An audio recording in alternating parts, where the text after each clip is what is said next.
Starting in 5 seconds.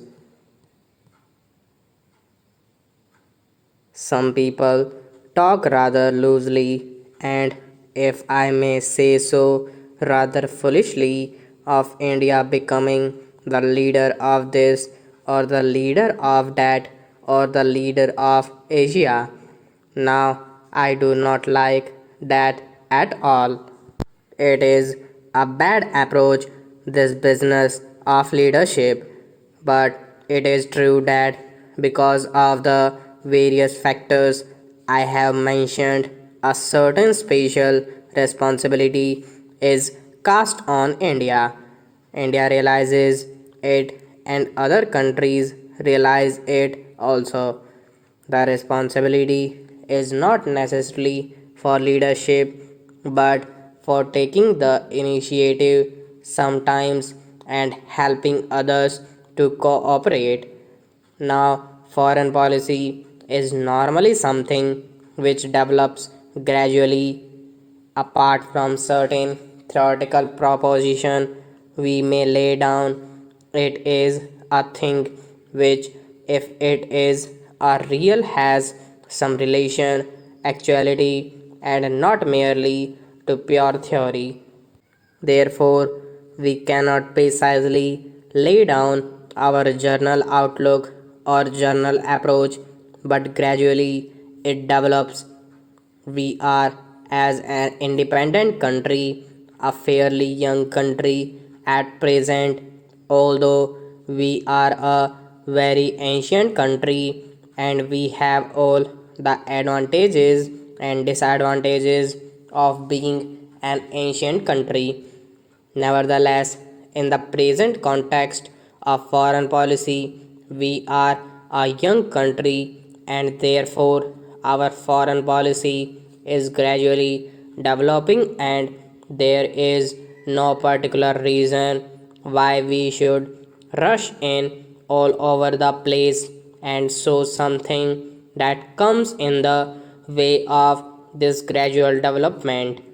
As I said, our journal policy has been to try to cultivate friendly relations with all countries, but that is something which anyone can say. It is not a very helpful thought. It is almost outside, if I may say so, of politics. It may be just a verbal statement or a moral urge. It is hardly a political urge. Nevertheless, something can be said for it even on the political plane. We cannot perhaps be friendly always with every country. The alternative is to become very friendly with some and hostile to others. That is the normal foreign policy of a country, very friendly with close relations with some and with the consequence that you are hostile to others.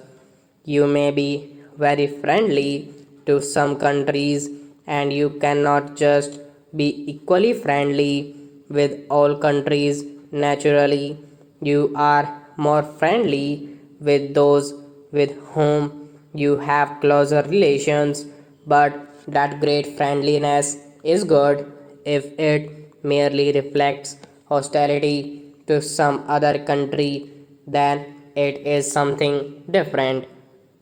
May I say that I do not for an instant claim any superior contact point for India to advise or criticize the rest of the world. I think we are merely trying not go get excited about these problems, and anyhow there is no reason why we should not try. It follows, therefore, that we should not align ourselves with what are called power blocks. We can be of far more serious without doing so, as I think there is just a possibility that at a moment of crisis, our peaceful and friendly efforts might make a difference and avert that crisis. If so, it is well worth trying. When I say that we should not align ourselves with any power blocks, obviously it does not seem that we should not be closer in our relations with some countries than with others.